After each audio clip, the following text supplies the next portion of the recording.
To the Minister of Internal Affairs, is she confident that Fire and Emergency New Zealand's proposal to cut up to $70 million of spending a year will not impact on the safety of New Zealanders or firefighters? If so, why? Mr. Speaker, Fire and Emergency New Zealand is not proposing to cut $70 million of spending per year. Supplementary. How will cutting more than 140 jobs keep New Zealanders safe when these jobs include fire prevention staff, specialist wildfire roles and key support staff for firefighters?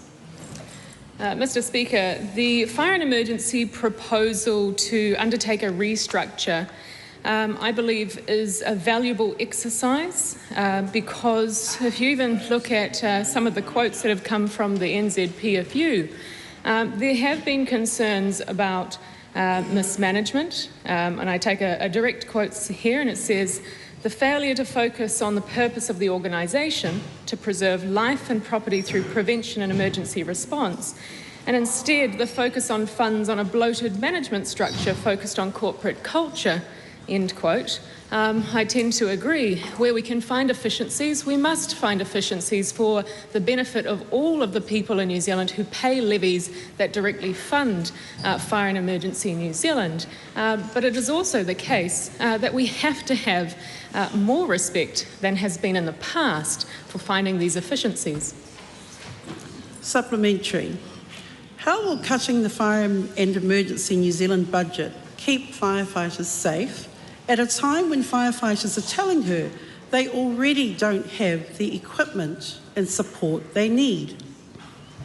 Mr. Speaker, I am absolutely assured by Fire and Emergency that the safety of personnel is their utmost priority. Our Fire and Emergency Service does not work without safe firefighters, professional and volunteer.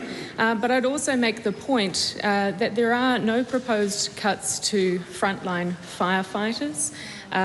Those are essential to New Zealanders' safety around the community, but where we can find any bloating in the back office functions, it is important to respect the money that is directly paid by Kiwis through levies. Supplementary. Is the New Zealand Professional Firefighters Union correct that these roles are critical to ensuring firefighters have access to the training and support they need to respond to emergencies properly to keep New Zealanders safe? Mr. Speaker, I believe the NZPFU is correct when, once again, I quote, they said, "Instead, the focus on funds on a bloated management structure focused on corporate culture," end quote, has been too high.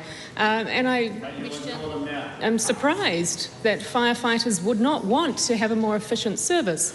I think we would all back that across this country, whether we are in the firefighting service, whether we're here in Parliament, or whether we're community members wanting to make sure that the trucks come out to keep us safe in our time of need.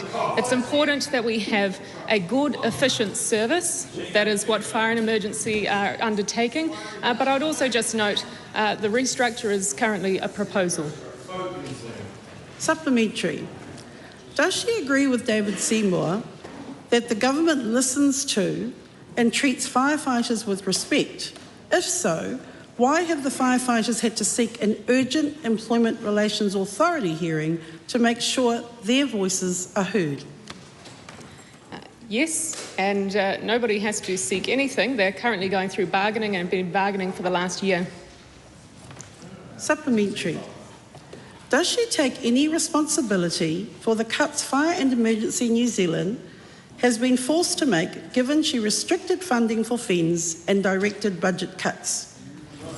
Mr. Speaker, I absolutely take responsibility for the fact that Fire and Emergency need to be more efficient.